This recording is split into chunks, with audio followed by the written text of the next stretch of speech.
Well, welcome everybody. We'll get right to it because I think we're just right on time here. So we're going to be talking about sharing community action through storytelling. Cheryl and I are both Alberta Health Services employees. We're both health promotion facilitators. I'll introduce ourselves in a second here. But welcome everyone to our 45-minute discussion around looking at success and community action through storytelling. Okay. Oops.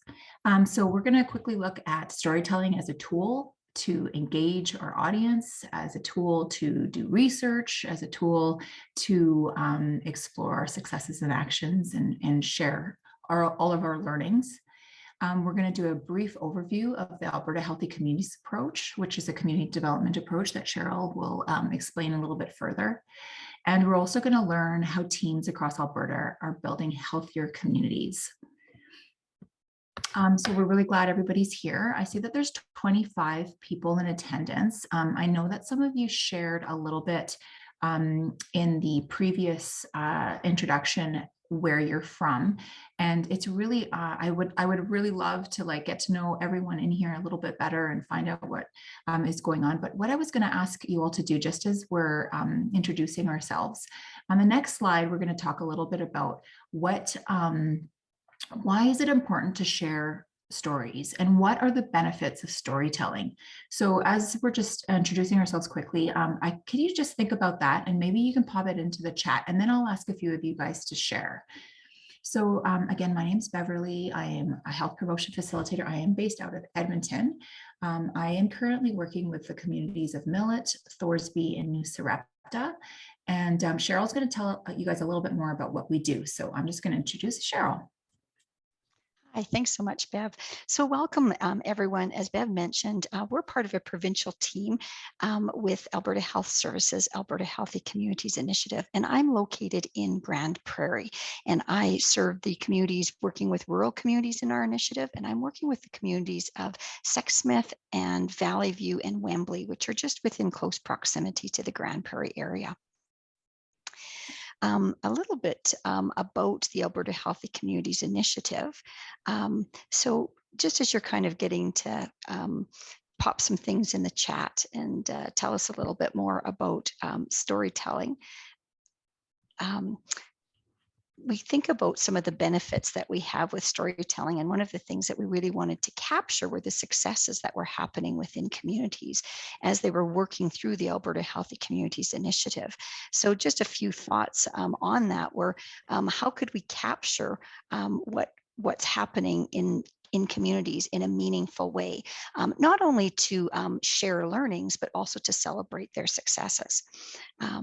So thanks, Pasha, I see that. Yeah, go ahead, Bev. No, absolutely. So yeah, I would just love to hear a little bit about what you guys think are the benefits of storytelling. Why do we even bother telling our stories? What is the purpose and the intent behind storytelling? And if you can unmute yourself, that would be great, or you can share in the chat. So Bev, Pelche has just shared in the chat. I think it's really great. She says, as a storyteller, I have seen the power that stories hold, the wisdom, emotions, and experiences that they bring so much power. And I think that is so well said. Again, experiencing all those feelings, healing, joy, sadness, learning, unlearning, empowerment, and connecting.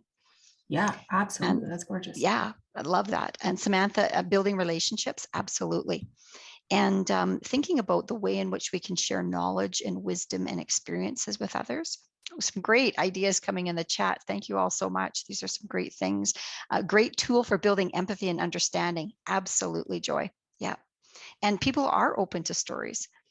Yeah, feeling closer when we share our stories, communal sense of humanity and growth. Well said, Rebecca. Thanks so much. Yeah, those are all really beautiful additions. Yeah, and to summarize that, yeah, we use storytelling to learn from each other, to understand things a little bit deeper, to gain wisdom, often as a gift, also a gift of humor, to share a shared experience.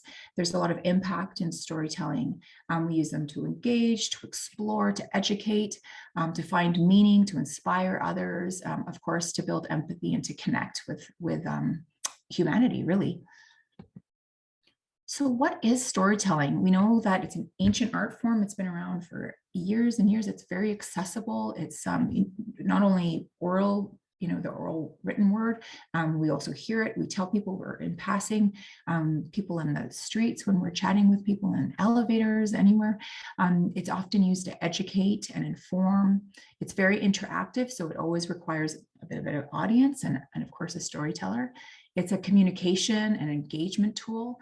And like I said, it's formal or informal. So we could be telling stories in a classroom setting, in a university setting, or just really informally when we're hanging out at a bus stop, waiting for a bus and telling someone what's been going on with us. So it's really profound and impactful. And it's been around forever. So go ahead, Cheryl. Go ahead. No, go ahead, Bev. No, I was just going to introduce that. Our goal today is to share some of the community action that's been happening. And it's been a really profound experience to witness some of the communities that we've been working with endure lots of challenges over these last couple of years during COVID and during the pandemic. But things have been happening, and I'll let Cheryl continue. Yeah, thanks, Bev.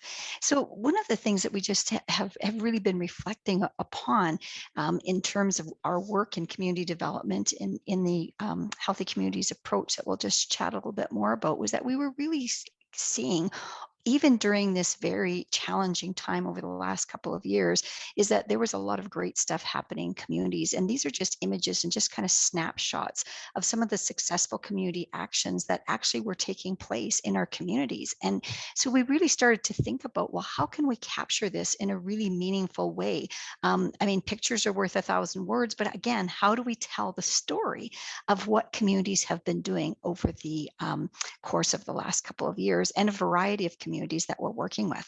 A little bit of background, maybe that just to kind of set the stage a little bit for you. Next slide, Bev, is just kind of an overview of where we're working. As I mentioned, Bev and I are part of a provincial team, and we as well have colleagues, other health promotion facilitators that are working alongside of us throughout the province of Alberta. And so this is just a little snapshot. We are working on something called the Alberta Healthy Communities Initiative, and it's a community-based participatory research project through Alberta Health Services Provincial Cancer Prevention and Screening Innovation. And what that really is meaning is that we're really wanting to come alongside of communities and look at how they can create healthy places and spaces and support them in that work to prevent cancer and other chronic diseases. And as you can see from this image is that we have a lot of communities that were involved. We did phase 1, which are the communities in blue, represented throughout the province, 15 communities. And then in phase 2, another 21 communities that are represented in red joined. And we had an overwhelming response when we had a call out basically to communities asking them to be part of this research initiative and come alongside of us. And so these communities are supported by the health promotion facilitators as well as by a team of research scientists and evaluation specialists to implement this Alberta Healthy Communities approach. A little bit about the approach. The Alberta Healthy Communities approach is, again, one of the key components of a continuous step-by-step process, which is centered around connections and collaborations. And you'll see kind of at the middle of this process is engage and create connections. So each step helps community teams to create or strengthen each of the Healthy Communities approach foundational building blocks. And again, when you see these 5 steps, they're really fluid and flexible, and it's meant to be adaptable to each community's context. And these steps don't occur necessarily in sequence, but they can occur simultaneously and flow back and forth. And so really what it is, a community development approach that is going to help to build and maintain socially connected communities. And what we want to be able to do is support communities to define their own pathway to health and wellness. And so we walk alongside communities to help them identify strengths and assets, identify priority areas, and then plan actions and learn from one another. And so while this process does intentionally and strategically work alongside communities, the goal is really about strengthening linkages and between and among people. So we want to create those connections, because what we know is that connected communities are healthy communities. And so when we can support people and organizations and working together in a different way over time, they begin to foster that shared vision and connection. And this just presents the foundational building blocks of the approach. And what we see in this way is that we're really just wanting to support communities in laying down this foundation as they work collaboratively together to be able to support and strengthen their communities. Awesome. Yes, thank you so much, Cheryl. I appreciate that background. So what we've been challenged to do is like, how do we share the success and impact of how communities are working together to strengthen assets and take action? That's what we've been thinking about a lot. And because we're a research-based project, we're recognizing how important storytelling is just to describe the impact. Because often it's in community, it's a bit messy and it can be complicated and complex. So we're really looking at using storytelling as a way of sharing what's happened. We've been very lucky. We have a digital storytelling specialist that we've been working with. His name's Mike Lang. Does not mean that you need to work with a digital storytelling specialist to achieve these kind of goals. But he understands that the power of stories can help us reconnect with purpose and affect change and improvement. So Mike Lang works on he's created about 100 patient stories that are available on the Alberta Health Services Patient and Family Centered Stories website. And the intent behind it is a lot to do with quality improvement.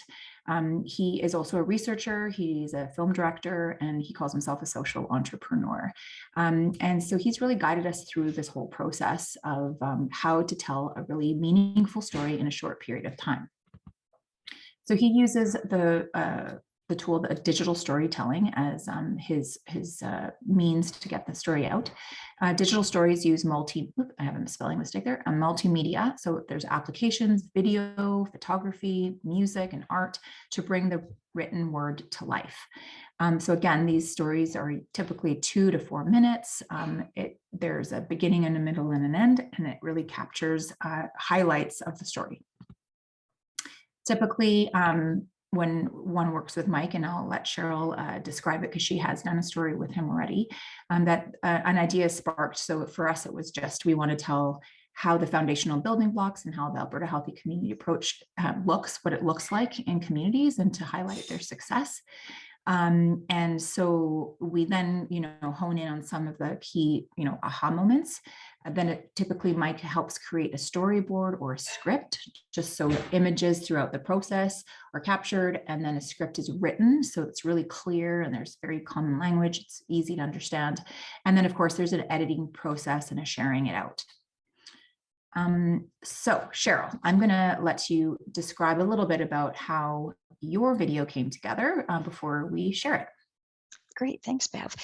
So in working with Mike, it was really our first time that I had an opportunity to create a digital story, and it was a great process. As Bev mentioned, it was really just coming together with this idea and trying to capture it. And this story that I worked on was really wanting to look at helping others to understand those foundational building blocks. So as opposed, we were looking at multi-sectoral collaboration as opposed to having just sort of a textbook definition. We're really wanting to have people experience that through a story and be able to kind of look back on it. It was a very great process, and Mike helped walk us through that, of being able to capture the essence of the work that we were doing and how it really supported the imagery and the story of foundational building block related to multi-sectoral collaboration. So it was a great opportunity to be able to tell this story of a community and be able to reference it back to what we were wanting to have a description about. So we'll just play this story, and then we can have a chat. A little bit to note about this story was actually capturing something that was done just pre-COVID. But again, we'll talk about how it impacted even post-COVID within the community.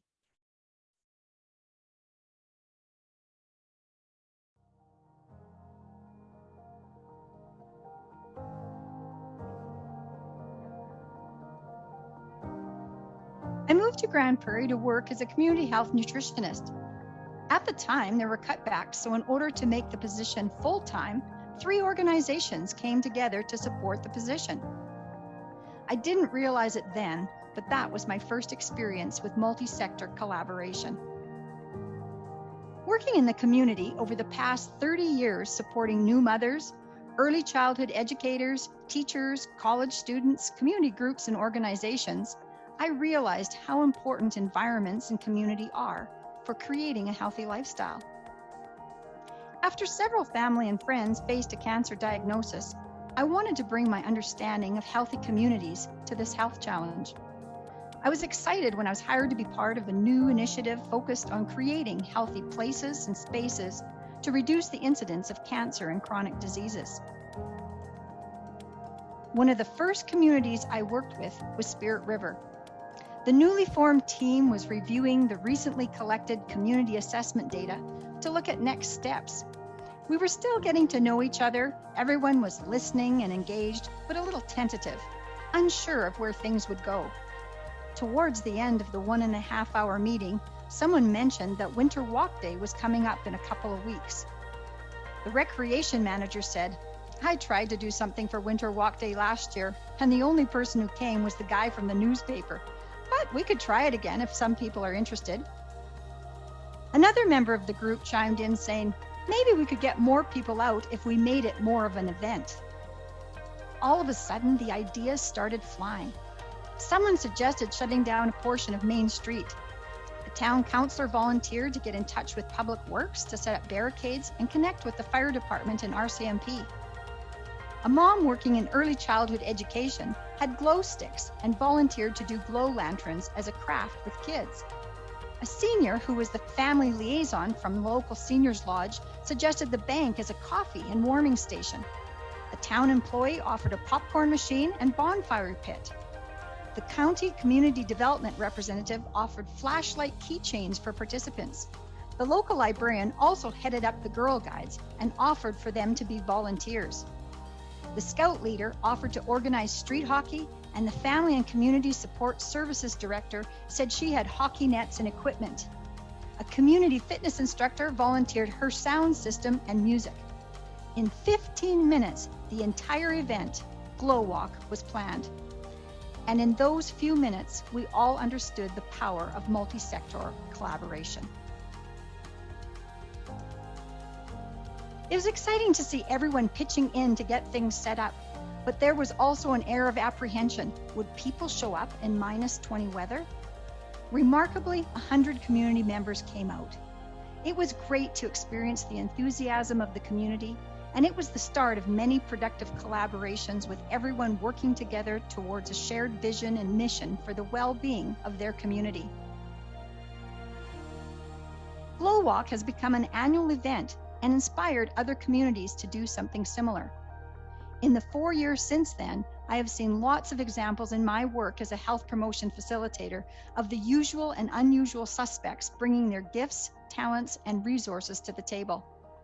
It can be a messy process, and it is a long-haul effort, but it can also be fun and meaningful. I have learned that if you bring people together and provide the space for collaboration, good things, healthy things, can happen.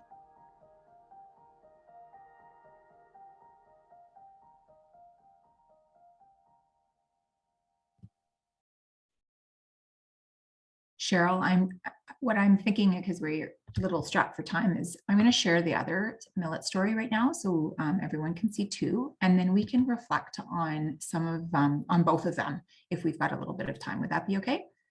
Sounds great. Okay, so just quickly setting the stage here. I worked with Millet. This is their story. I'll just leave it at that.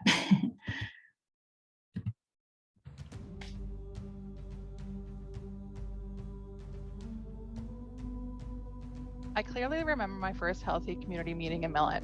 I didn't know anyone in the room, and being new in my role as a health promotion facilitator, it felt like I was in over my head. But I could tell this initiative was different. It wasn't a project, it was more about learning a process. I could also tell that it was an amazing group of people ready to build new connections. We needed to learn more about what Millet residents thought could help improve wellness in their community. So Teresa and I headed to the school during parent-teacher night. It was amazing to chat with students and parents and see their community pride. Both kids and parents highlighted how they wanted a community skateboard park, but that sounded like too big of a project for our group. Around the same time, Beverly and Brita Ann went to the seniors luncheon. while Tony, the mayor of Millet, invited the group to speak at the chamber event during his mayor's speech. These 3 community interactions got the word out about what we were doing and began to build momentum. Then the pandemic hit, and I was reassigned to another department in AHS. After a year away, my first meeting back felt just as uncertain as the first one. Would the pandemic have stalled the work like it had with many other health promotion projects across the province? Could they have accomplished anything with all the turmoil of closed schools and playgrounds and public spaces? When I signed into the meeting link, I was awestruck. Our small community group had grown to include 12 people representing 8 agencies. I learned that in just 1 year, we have received 2 additional grants and had numerous projects underway, including the distance diamond. That idea had come from a backyard fire, benches set in a diamond shape, and distance so that residents could enjoy outside conversation despite pandemic restrictions. It was such a great idea. Everything was going so well. A few days later, I got a call from Beverly. Tony had unexpectedly passed away. It was a shock. He was one of the main reasons why the initiative had persevered, a continuous support to all of us as both mayor and a friend. We had just watched him speak so excitedly about the initiative at our last meeting. Where would things go from here? A week after Tony's passing, I was walking through town and saw a group of people using the distance diamond as part of a fitness class. I was surprised. The goal of the diamond was for people to sit and connect in a socially distanced way. But once it was installed, it had become something else. It had become what the community needed. Standing there, I realized that our work was helping to create a culture of wellness in Millet, a culture that could outlive all of us. Over the next 2 years, the initiative continued to grow, and we supported numerous community programs and agencies. We dedicated our first distance diamond in Tony's memory and have built 2 more. As our funding comes to a close, it doesn't feel like an ending because of the wellness culture embedded in Millet. The town council now has a wellness committee, and a new group has formed focused on getting that skate park built. It has been inspiring to see the Healthy Community Initiative grow well beyond what we had imagined.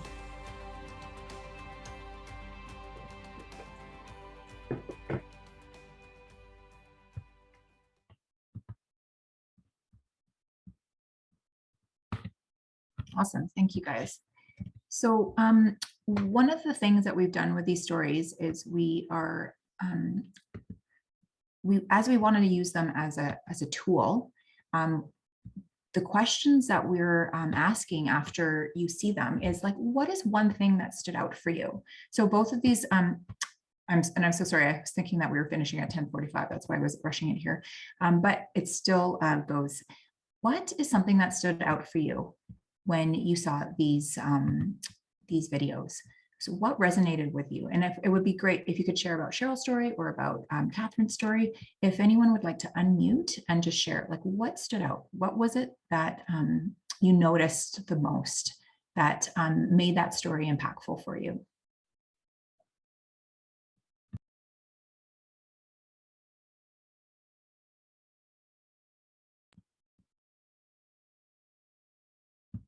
I'm noticing some things in the chat. Thanks for sharing. Very inspiring story. Hi, Beverly. Yeah, hi. One thing I noticed when I was listening to the story from Cheryl was how willing everybody in the community was to offer resources and a variety of resources within that span of 15 minutes. I think it sounded like it was a very fast time, but I think actually, like, it's actually that willingness to give, which I thought was really incredible in that community. And with regards to the other story, I really love the creativity with that distancing diamond, and then the way that spaces can be a place to bring people together, even if they have to be apart. So I thought these stories were just so beautiful. And yeah, thanks so much for sharing both of them. Yeah, that's great. Thank you so much. There are definitely things unfolded to be more than we ever imagined them to be, which is so exciting with community development. we always talk about spin-offs and, unintended consequences, things like that. But, and these stories kind of highlight that. Anybody else want to share something that really stood out to you? Go ahead, Julie. Julie has her hand up. Great. Thanks, Cheryl. Thank you so much. What struck me with both of them is just how important it is that they're first person and from somebody's point of view. That's what makes them quite enticing to me, especially because you talked about messiness, like there are multiple points of view around those tables, and people might describe the story differently. So I like that. I think they're powerful because of that first person point of view, people defining their own story. Yeah, absolutely. So far we've created 7, 6 of them are available online right now. We're also have been involved in the reducing impact of financial strain, and they were also taken from different perspectives as well. They're available as well online. And Cheryl's story, has come from her point of view as a service provider. Catherine also as a service provider. However, she was impacted as well because she's kind of lives and plays around Millet and noticed things. Because like you said, she said that she was walking by and she saw people exercising at that space. So absolutely, it is really neat because you pick up on different things from different people in the group for sure. And we always talk about, like, we ask at the very beginning of team meetings, like, why are you here? What's the intent of your being here? And there's always a lot of passion behind it. I mean, some people are assigned to come to these meetings, but often people have a real meaningful reason. Like in Millet, the team lead, Rita Ann, she was really inspired because of mental health and her experience of mental health in her own family, and was really leading and charging the way with some of the initiatives. And when we did our focus group, because it's a research-based participatory initiative, it was really interesting to see how impactful this whole, getting together was, because she didn't really she wasn't coming in with the intent to be involved in a community development project. She just wanted to do something that was meaningful. But in the end, like, this collaboration that unfolded and all the connections that happened. And she would say another story that we have shared as well is, like, when I was saying that Mike Lang is a digital storytelling specialist, he has applications that he uses to create these. I mean, it's really like kind of high tech. But a couple of months ago, Rita Ann also had applied for a Community Mental Health Association grant and the Rural Mental Health Project, and they were asked to provide a digital story. And she was like, I don't know how to do this. And one of our team members said, I can.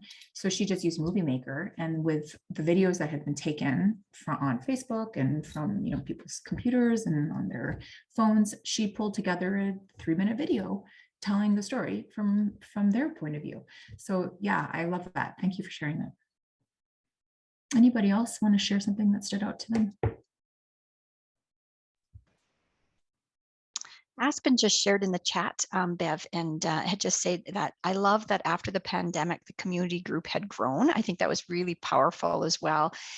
Even more people and organizations were at the table in Millet, and commented that she says, I think it's so interesting how the pandemic was meant to split people up and keep everyone safe, but in a way it brought so many of us together as well. Yeah, I love that. And in our initiative, we have 2 communities that kind of stayed on track. Like, we've extended the contract due to COVID because things did stall for a lot of communities. But Millet and Raymond is another community that, just pushed on through. And there was a lot of grit happening because they recognize the importance of getting together and pulling together and how they can do this safely and what is important and what are our priorities. And it was really amazing because we had this small little group, and then because of these projects that were outdoors and outside, we were able to get people to support this safely. And now in Millet, there's these 3 distancing diamonds. There a couple of other communities have picked up on this idea and they're creating their own. So it's kind of this like really neat shared opportunity to have a legacy piece even for COVID. Because I think on one of our signs, it says like this was created as a not just in memory of Tony, but also in memory of this challenging time that we had. Any other thoughts? Viv, I think it was also cool. Christine says it's a good idea to see that it doesn't have to be a high cost production. A few visuals, music, and a voiceover with their stories ever be shared live compared to digitally. So that's Christine had made that comment, and I think that's an excellent comment as well. As Bev mentioned, just gathering together the pictures and the imagery and doing the voiceover to be able to just chat about that. I think that's neat as well. Absolutely. Yeah, it does not. Yeah, it definitely doesn't have to be. I mean, of course, we have a little bit of skill set, but this is the beauty of asset-based community development, is asking someone at the table, does anyone know how to do this? And even I'm working out in Thorsby, and they wanted to make, we wanted to share the trail system out there because they've got a network of trails. And there was a foreign exchange student who was in town, and he had a drone with a camera on it. And we got word that he was able to do some footage for us. So they put a video together with this kid, and we were able to provide an honorarium for him. And it was like a win-win. It was great. So again, just the content with these stories, we're wanting to use them as a conversation starter. So we have provided these videos. They are online right now. And at the very end, all of them have 3 or 4 questions that are meant to spark conversations around the topic. So like this, Catherine talks about the culture of wellness. So like, how can we cultivate a culture of wellness in one's own community?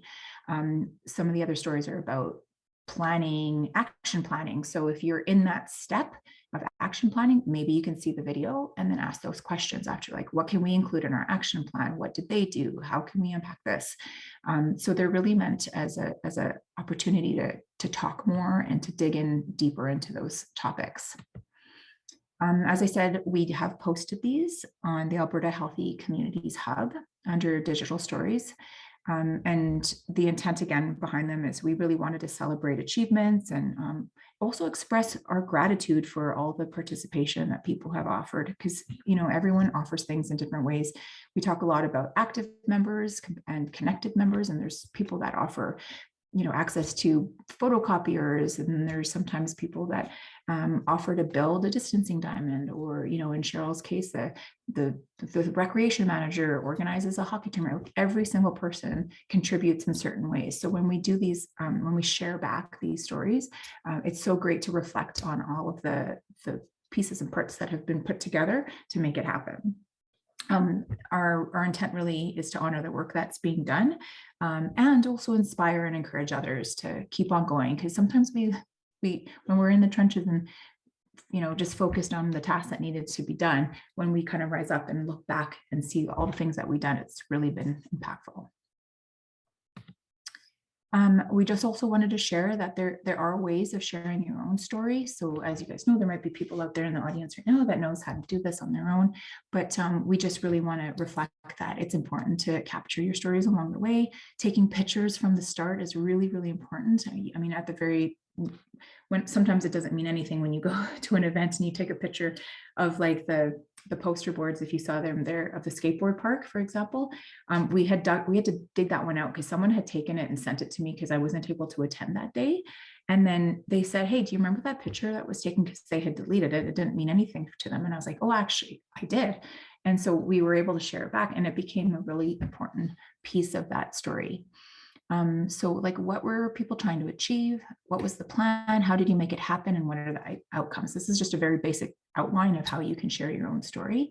On our Alberta Healthy Communities Hub, we do have a spot that says share your story, and we are hoping to gather more stories. So you guys are invited along the way if you're interested to submit any story ideas, and we can help write them up for you and post them. So there's a place that you can share your story. Again, using these digital stories as a conversation tool, it's really important to set the stage, set some expectations. We want to create a safe environment, especially with the patient stories that are used that Mike has created for that quality improvement piece, because sometimes the stories can be really heavy, about someone's journey through cancer, things like that. So, you know, just making sure that people feel safe in the audience. Really great to debrief and reflect like we had a little bit of a chance to do today. We have those discussion questions that you can use to spark some more conversation. And like we're using breakout rooms today, it's a great way of having smaller group conversations and then coming back and sharing all those insights and learnings. Super important. We do have some resources as well. The Alberta Healthy Communities Guide, which describes our Alberta Healthy Communities Approach, which we've talked about today. And there's way more detail in there, so you can access those. And Mike was also involved in creating a digital storytelling practice guide, which is how to use these stories as a tool in our communities. I'm really interested to know if anyone can share like how they've been using storytelling, if there's any creative ways that they've done, that they've shared along the way that they've used and how they've used storytelling as a way to connect and engage others.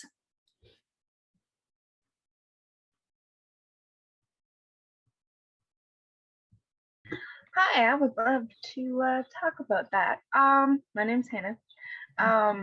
I've done a lot of stuff with Poverty Talks. They're partnered with BCC and a whole bunch of other organizations, but yearly we would do a participant poetry event, and we would do little sessions along the way, workshops to get a little bit of insight from the famous poets that we had working with us. But I started doing it when I was 15. I am now 21. And so every year, if I don't participate in their poetry event, I try and join another one. So I've done page to stage and all those different things. But I definitely think that it gave me a platform where I could voice what was happening in my life at that point in time. And not only that, but also support the other people that were attending and being a part of it and sharing their story and just embracing that community for that little bit of time. And then we get to go out and perform it, and then we're done. And I feel like that was, for me, just an awesome way to get the yearly stories and, you know, the new edition of me and be able to get up on stage and put myself in a position where I normally don't fit. Yeah, that's cool. That's a huge challenge. What an awesome opportunity to reflect on your own things and to also have like that piece in your hand when you know, down the road, when you can reflect back and see who you are back then, who you were back then. That's awesome. Like, what a confidence builder too. Yeah, and being able to keep them, well, they were all put on YouTube. So it's like, even if I didn't want them out there, they're there. So that's great. Well, congratulations. That's such a cool thing to do. That's a lot, it takes a lot of courage. Yeah, there's a lot of bravery in sharing stories too. I mean, we've had our team members do it, and a lot of them have been apprehensive to sit down and talk. But when you have someone that helps guide you through the process, I think it's really helpful. Any last minute thoughts? We just have a couple minutes here to wrap up. Samantha just has her hand up. Go ahead, Samantha. Oh, sure. I'll keep it quick since we don't have too much time, but I just wanted to share the first time that I heard about digital stories was in my undergraduate years, and they were doing it as part of a community engagement learning project at the university. And we worked with low-income high school students, and we gave them a camera, and they just can walk around sharing about, you know, what things meant a lot to them. They would take photos of things that impacted their day-to-day care and healthcare, and I thought that was really powerful. Oh, sorry. No, I love that. That's just amazing. Oh. No, it's amazing. Yeah, it was really cool. Yeah, we got a chance to work with someone using just like the Apple video editing software. So we worked on it together, and then we produced those digital stories. So it was very much so from the community. Thanks, Samantha. And Palshay, you have something that you wanted to share as well. Jump on in last minute, last words. Yeah, I just wanted to share, like I've seen the power of stories. So an initiative that I'm working on is called Story Gems, and we give BIPOC the space to share their stories in the many ways that stories are shared, but invite community to participate. Through pandemic, we moved them virtually, but now we're doing a mix of virtually because there's a lot of accessibility with that, but we're also doing a lot of in person now. But they all look different. Like the next one that we have is like storytelling and sensory boxes around the idea of like mental health, but they've just been a variety of different ways to connect people with storytellers and storytelling and be active storytellers. Like we all have these storytellers within ourselves. And so just having spaces to connect like that has been really important. I love that. Thank you so much for saying that we're all storytellers. Absolutely. And what a beautiful way to summarize this. Thank you so much for sharing all those insights and reflections. I'm assuming, Amber, we need to wrap up at 10 o'clock. Yes. Yeah. Okay. Well, we appreciate your attendance and your support here. And I wish you all the best and in the future. And please tell your stories. Everyone has something to say, and it will be meaningful to someone. So thank you very much for being here today.